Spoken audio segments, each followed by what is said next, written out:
Assalamualaikum warahmatullahi wabarakatuh. Halo anak-anak, bagaimana kabarnya? Alhamdulillah, luar biasa. SD Nurul Faiza, semangat, yes, yes, yes. Baik, kita bertemu kembali yang pasti di pembelajaran PJOK. Hari ini kita akan membahas tentang review materi. Apa itu review materi? Yaitu pengulangan pembelajaran atau pengulangan materi dari awal semester yang kita pelajari kemarin hingga akhir pelajaran yang sudah Pak Riko ajarkan kepada kalian. Ayo, masih ingat apa enggak? Kalau belum ingat, mari kita pelajari setelah ini. Sebelumnya, mari kita bersama-sama berdoa terlebih dahulu. Sikap berdoa, tangan ditengadahkan, kepala ditundukkan. Doaan. A'udzu billahi minasyaitonir rajim. Bismillahirrahmanirrahim. Alhamdulillahi rabbil alamin. Ar-Rahmanir-Rahim. Maliki yaumiddin. Iyyaka na'budu wa iyyaka nasta'in. Ihdinas siratal mustaqim, siratal ladzina an'amta 'alaihim, ghairil maghdubi 'alaihim waladdallin. Amin. Baik, untuk mempersingkat waktu, mari kita bersama-sama lihat ke dalam layar kita masing-masing. Ya, di sini tertuliskan review materi. Sebentar, Pak Liko akan besarkan layarnya dulu. Nah, sudah. Review materi. Nah, ini ada 6 materi yang akan kita pelajari bersama-sama, yang akan kita ulang. Kenapa Pak Liko hanya ambil 6 ini? Karena 6 ini sudah mewakili semuanya. Ya, yang pertama kita akan membahas tentang gerak saling mendorong, yang kedua gerak bergantung, kemudian gerak menirukan pesawat terbang, ada gerak berjalan di atas titian, ada gerak berguling, dan yang terakhir adalah gerak squat jump. Ayo, apakah masih ingat dengan semua ini? Kalau belum, mari kita pelajari lagi. Ingat, disimak baik-baik ya. Kalau mau dicatat silahkan. Yang pertama kita akan membahas tentang gerak saling mendorong. Pengertiannya adalah di sini gerak saling mendorong adalah gerak yang dilakukan oleh 2 orang. Ingat, dilakukan oleh 2 orang, Pak garis merah ini, dengan menggunakan tangan sebagai tumpuan. Ingat ya, kalau gerak mendorong pasti menggunakan tangan sebagai tumpuan. Ya, nggak mungkin pakai yang lain. Kemudian gerakan ini bertujuan untuk menguatkan otot tangan atau otot lengan. Nah, ada 2 macam gerakan ya di sini tulisannya macam-macam gerak saling mendorong. Yang pertama ada gerak saling mendorong menggunakan 2 tangan. Ada yang kedua gerak saling mendorong menggunakan 1 tangan. Contohnya ada di gambar ini. Kita bisa lihat di gambar nomor 1, dia adalah menggunakan atau gerak saling mendorong menggunakan 1 tangan ya. Kita bisa lihat dengan sangat jelas karena tangan satunya lagi dia di belakang. Berarti ini adalah gambar 1, contoh nomor 2. Kemudian gambar 2 ini baru dia melakukan gerak saling mendorong menggunakan kedua tangan atau 2 tangan. Jadi ini adalah contoh di nomor 1. Seperti itu ya. Terus ada pertanyaan seperti ini. Pak Riko, apa bisa mendorong ini dilakukan dengan sendiri? Jawabannya tergantung soalnya. Jadi Pak Riko jelaskan ya supaya lebih jelas. Kalau ada soal, ini ingat gerak saling mendorong ya. Dilihat aja ini yang salingnya. Kalau ada saling di antara gerak mendorong ini, berarti dia harus dilakukan oleh 2 orang. Tidak bisa dengan 1 orang atau sendiri. Tetapi kalau ada soal hanya gerak mendorong, ya otomatis ininya kan dihapus ya, salingnya. Nah, kalau ada soal gini, gerak mendorong, nah baru bisa dilakukan sendiri. Contohnya apa? Contohnya adalah ketika kalian mendorong kursi, mendorong meja, mendorong apapun itu benda mati, nah itu baru bisa dilakukan sendiri. Karena apa tadi? Ya, benar. Karena soalnya atau kalimatnya hanya gerak mendorong. Tapi kalau ada saling di tengah-tengahnya, ada imbuhan kata saling, berarti harus dilakukan oleh, benar, oleh dua orang. Tidak bisa sendiri. Ya, ingat-ingat lagi ya. Oke, setelah ini kita akan lanjut. Kalau sudah paham, kita akan lanjut di pertanyaan. Nah, contoh-contoh pertanyaan di soal atau materi gerak saling mendorong ini seperti ini. Jika ada soal seperti ini, gerak saling mendorong adalah gerakan yang bertumpu pada apa tadi? Ya, pada tangan atau lengan. Benar sekali. Nomor 2, gerak saling mendorong dilakukan oleh berapa orang? Ayo, masih ingat nggak? Ya, karena di sini soalnya ada saling, maka jawabannya 2 orang. Ingat ya, nanti jika di ulangan minggu depan, kita harus membaca soal dengan penuh. Tidak boleh dibaca depannya saja atau belakangnya saja. Ya, tidak boleh kita sudah yakin dengan jawaban kita sendiri. Karena kita belum membaca soalnya dengan penuh. Nah, kalau gerak mendorong dilakukan oleh berapa orang, baru dijawab 1. Tapi di sini gerak saling mendorong, maka jawabannya ada 2. Lanjut, nomor 3. Apakah gerak mendorong bisa dilakukan dengan sendiri? Jawabannya bisa. Nah, sekali lagi dilihat soalnya. Di sini hanya dijelaskan gerak mendorong. Ya. Kemudian nomor 4, manfaat dari gerak saling mendorong adalah seperti jawaban sebelumnya, yaitu untuk menguatkan otot apa? Ya, otot lengan atau otot tangan. Oke, untuk materi ini Pak Riko kira kalian semua sudah paham ya. Nah, anak, sekarang kita masuk ke dalam materi selanjutnya. Bismillah.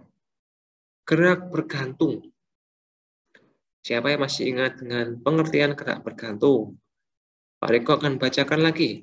Gerak bergantung adalah aktivitas menahan berat badan dengan tangan, memegang palang atau ranting pohon yang kuat. Mari ulangi, aktivitas menahan berat badan dengan tangan memegang palang atau ranting pohon yang kuat. Ya. Manfaat dari gerakan ini adalah untuk melatih kekuatan otot tangan atau lengan dan juga otot perut. Jadi manfaatnya sama kayak kita gerakan saling mendorong untuk menguatkan otot tangan atau dan lengan. Ya. Tetapi di gerakan bergantung ini kita juga bisa mendapatkan manfaat untuk melatih kekuatan otot perut. Kok bisa seperti itu ya? Nanti kalau kita sudah masuk, insya Allah kalian bisa melakukan dan kalian akan merasakan sendiri. Kemudian lanjut, ada beberapa variasi gerak menggantung. Nah ini dilihat di layar ya, Pak Riko akan gambar atau tunjukkan. Yang pertama, gerak bergantung dengan kaki lurus ke bawah. Nah, yang Pak Riko nomor 1 ini contohnya adalah yang ini. Ya, karena di sini jelaskan bahwa kaki lurus ke bawah. Kemudian nomor 2, bergantung dengan paha diangkat ke depan. Yang mana contohnya? Ya benar, yang C ini. Kemudian yang ketiga, bergantung dengan kaki ditekuk ke belakang. Yang mana contohnya? Yang ini. Terakhir, bergantung dengan kaki memanjang ke depan. Contohnya yang A ini. Terus yang B ini apa Pak Riko? Yang B ini adalah variasi. variasi dari gerakan ini bisa, dari gerakan ini juga bisa, dari gerakan ini juga bisa, dari sini juga bisa. Jadi kalau variasi itu semua gerakan bisa divariasikan. Seperti itu ya. Ingat, gerak bergantung adalah menahan berat badan kita dengan menggunakan tangan kita dengan cara memegang palang atau kita mencari ranting pohon yang kuat.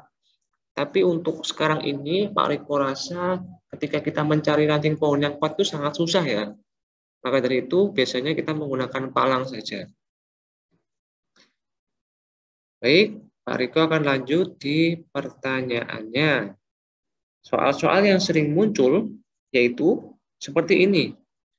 Kalau ada soal gerak bergantung dilakukan di, sudah jelas, tadi jawabannya di palang atau ranting pohon yang kuat. Ingat, ranting pohon yang kuat. Jangan hanya dijawab ranting pohon.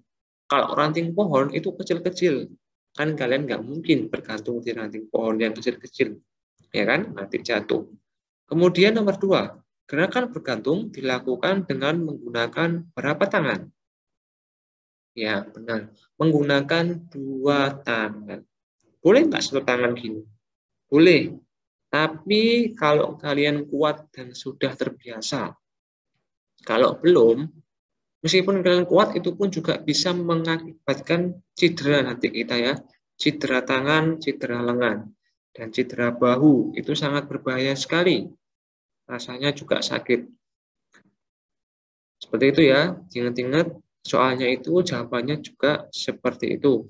Yang ketiga, posisi kedua tangan saat melakukan gerakan bergantung adalah tangan kita ketika bergantung harus lurus ke atas ya.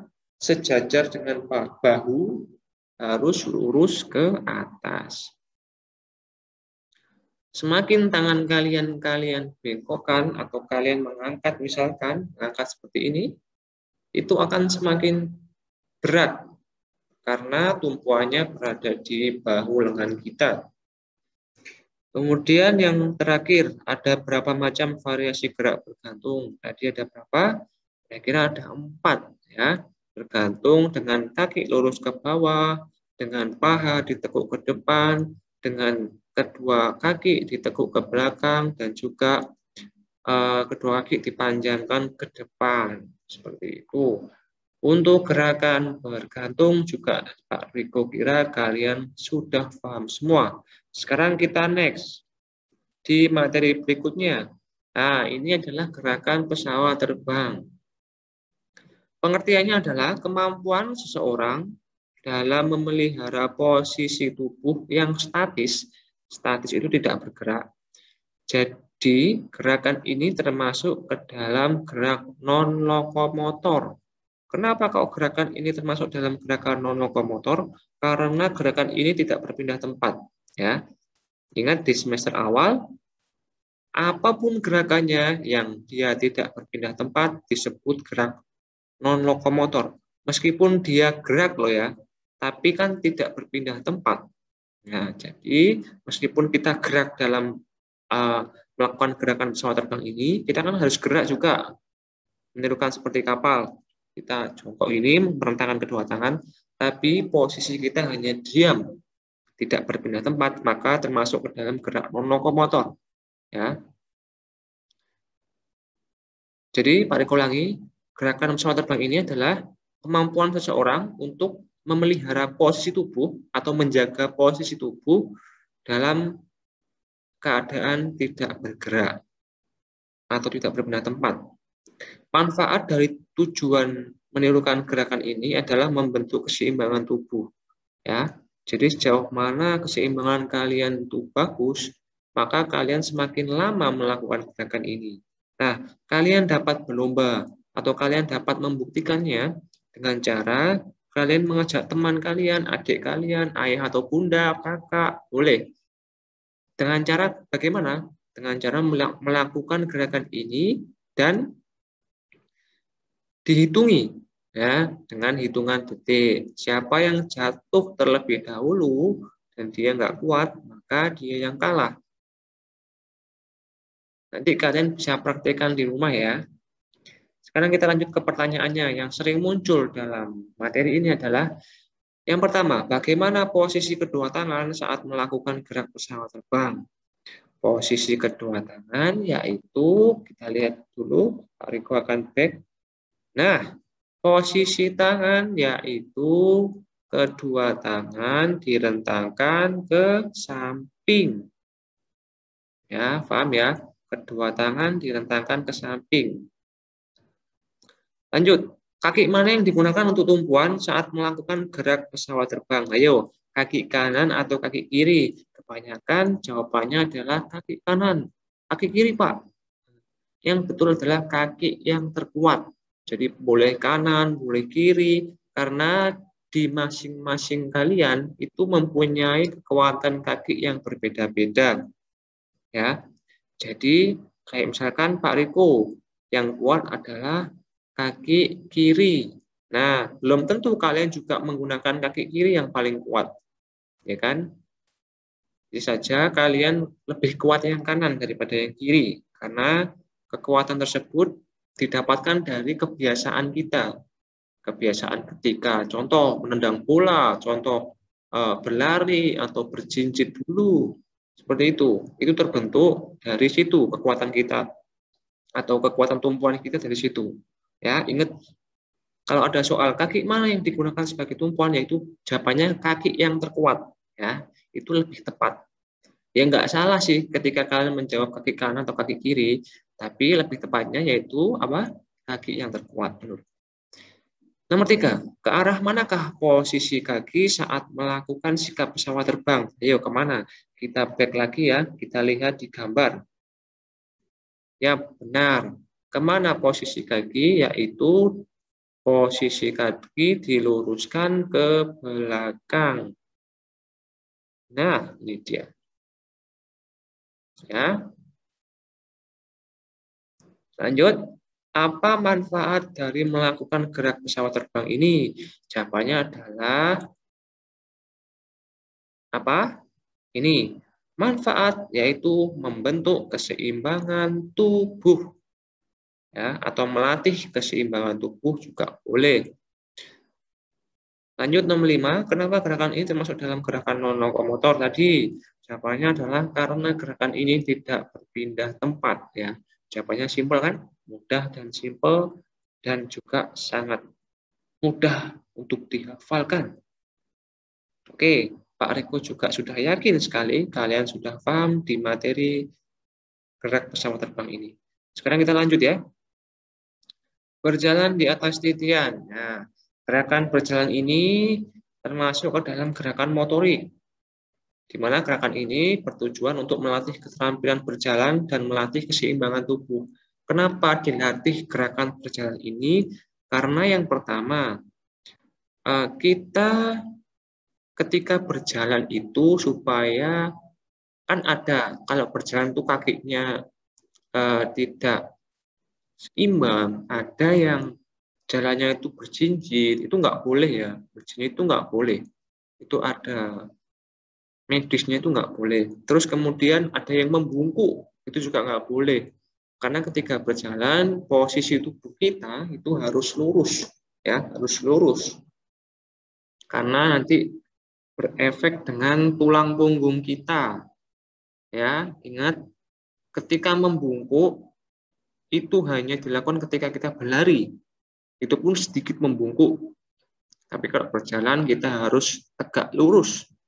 Nah, tujuannya seperti itu. Dan juga tujuannya adalah melatih keterampilan berjalan dan melatih keseimbangan tubuh. Sama kayak tadi ya, menirukan gerakan pesawat terbang.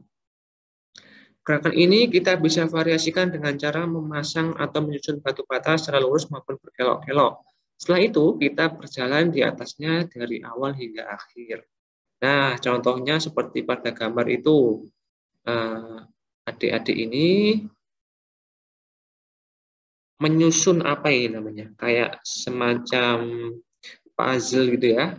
Disusun lurus, kita bisa menggunakan batu bata, menggunakan puzzle seperti ini, bisa menggunakan tali, pita, terus kita berjalan di atasnya seperti itu. Ya. Tujuannya seperti itu. Lanjut, untuk pertanyaannya yang sering keluar yaitu, jelaskan kenapa kedua tangan harus direntangkan ketika melakukan gerakan berjalan di atas titian ini. Jawabannya adalah untuk supaya seimbang, ya, supaya kita bisa menyeimbangkan badan. Maka dari itu, kebanyakan tangan kita itu nggak bisa diam, selalu gerak kanan kiri, itu tujuannya untuk menyeimbangkan tubuh. Lanjut, nomor 2, gerakan berjalan di atas titian bertujuan untuk melatih sama jawabannya, keseimbangan tubuh juga. Nomor 3, apakah harus menggunakan balok titian ketika melakukan gerakan ini? Jawabannya tidak. Karena seperti yang Pak Riko jelaskan tadi, kita bisa variasikan dengan banyak sekali. Menggunakan kapur, menggunakan tali atau pita, menggunakan puzzle, bisa menggunakan apapun yang bisa dibentuk lah, ya. Kita variasikan berkelok-kelok gini, terus kita berjalan di atasnya seperti itu ya. Jadi jawabannya nomor 3 ini tidak, kita bisa melakukan dengan menggunakan variasi lain. Oke, untuk materi yang berjalan ini Pak Riko kira kalian sudah paham semua. Sekarang kita lanjut di gerakan berguling. Nah, karena gerakan berguling ini sangat bukan bahaya ya, tapi perlu adanya bimbingan guru, ya, maka Pak Riko agak susah ketika untuk menyuruh gerakan ini di rumah, untuk gerakan berguling ke belakang dan sebagainya. Kalau berguling ke depan itu masih bisa, cuman juga sangat bahaya jika kalian melakukan sendiri, ya, karena harus menggunakan matras yang pertama. Yang kedua, untuk tahapan-tahapannya juga harus benar, ya. Untuk pengertiannya adalah gerakan berpindah tempat dengan cara menggulingkan badan di lantai. Sangat mudah ya. Kalau ada soal apa itu gerakan berguling, adalah gerakan berpindah tempat dengan cara menggulingkan badan di lantai. Di lantai ini bukan berarti di lantai tekel atau marmer ya, tapi kita menggunakan alas, yaitu matras. Gerakan berguling dibagi menjadi dua, ada berguling ke depan dan ada yang ke belakang. Jika melakukan gerakan berguling ke depan, maka posisi awal menghadap ke matras. Seperti contoh di gambar ini. Dan juga jika melakukan gerakan ke belakang, maka posisi awal membelakangi matras. Kita juga bisa memberi variasi dengan berguling ke samping kanan dan kiri. Nah, sekarang ini coba Pak Riko hapus. Nah, meskipun kalian sudah tahu jawabannya ya, Pak Riko berikan contoh supaya lebih mudah.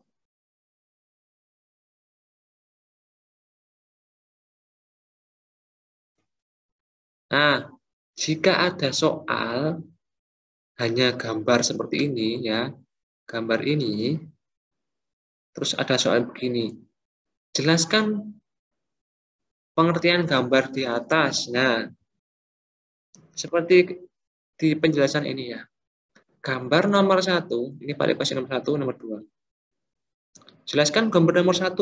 Nah, kalian sudah pasti bisa menjawab, yaitu gerak berguling ke belakang. Kenapa seperti itu? Karena untuk menjawab soal seperti ini, kita hanya perlu melihat di posisi awal. Jika posisi awal dia itu membelakangi matras ya, contoh matrasnya ini ya, Pak Riko sebenarnya ini matras. Biru ini matras biru. Jika posisinya dia itu membelakangi matras seperti ini, maka sudah dipastikan dia akan berguling ke belakang. Tapi jika dia posisinya itu menghadap ke matras, seperti gambar nomor 2, matrasnya biru ini, dia akan posisinya menghadap ke matras. Berarti sudah dipastikan dia berguling ke depan. Seperti itu ya, sangat mudah sekali dihafalkan. Sekarang pertanyaannya yang sering muncul, ada berapa gerakan berguling? Ada berapa tadi? Ayo, ada 2, berguling ke depan dan berguling ke belakang. Nomor 2, ketika melakukan gerakan berguling, maka sebaiknya kita harus menggunakan alas yang bernama matras. Sekali lagi, matras.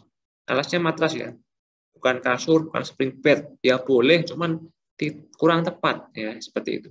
Terbuat dari apakah matras? Terbuat dari spon atau busa. Ingat, busanya bukan busa yang seperti sabun ya kita gunakan mandi ya, tapi busa ini busa spon. Ya, busa spon. Nomor 4, posisi awal ketika berguling ke depan. Tadi apa? Posisi awal yaitu posisi menghadap ke matras. Nomor 5, kebalikannya posisi membelakangi matras. Sudah. Sangat mudah sekali ya.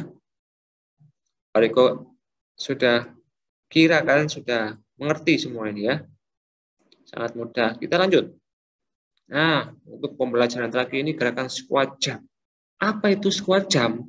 Squat jump adalah salah satu latihan fisik yang terdiri atas 2 gerakan. Jadi, di dalam squat jump ini ada 2 gerakan sekaligus, yaitu jongkok dan melompat. Biasanya latihan ini dilakukan sebagai bagian dari gerakan pemanasan. Nah, manfaatnya adalah untuk melatih kekuatan otot paha dan kaki. Nah, ketika jongkok, melatih kekuatan paha. Ketika melompat, melatih kekuatan otot kaki. Jadi kita dapat 2 manfaat sekaligus ketika melakukan gerakan squat jump ini. Kita bisa menggunakan variasi dengan cara melompat ke atas kotak, lompat tali, dan juga dengan cara memegang bola. Seperti itu. Untuk pertanyaannya yang sering keluar, gerakan squat jump adalah gerakan yang terdiri dari 2 gerakan, yaitu apa tadi? Gerakan jongkok dan gerakan melompat. Nomor 2, gerakan squat jump untuk melatih kekuatan otot paha dan otot kaki. Nah, sampai di sini kira-kira semua sudah paham ya tentang materi review kita. Nanti insya Allah soal-soal semua Pak Riko akan ambil dari sini. Jadi jika kalian mempelajari ini, Pak Riko yakin kalian bisa menjawab semua pertanyaannya dengan benar. Oke? Untuk pembelajaran PJOK cukup sampai di sini dan Pak Riko akan akhiri karena sudah selesai. Terima kasih atas perhatiannya juga anak-anakku sekalian. Sebelum mengakhiri pembelajaran PJOK ini, mari kita bersama-sama berdoa membaca kafaratul majelis. Sikap berdoa, tangan ditengadahkan, kepala ditundukkan. Doa. A'udzu billahi minasyaitonir rajim. Bismillahirrahmanirrahim. Subhanakallahumma wa bihamdika asyhadu an la ilaha illa anta astaghfiruka wa atubu ilaik. Sekian dari Pak Riko. Terima kasih semuanya. Wassalamualaikum warahmatullahi wabarakatuh.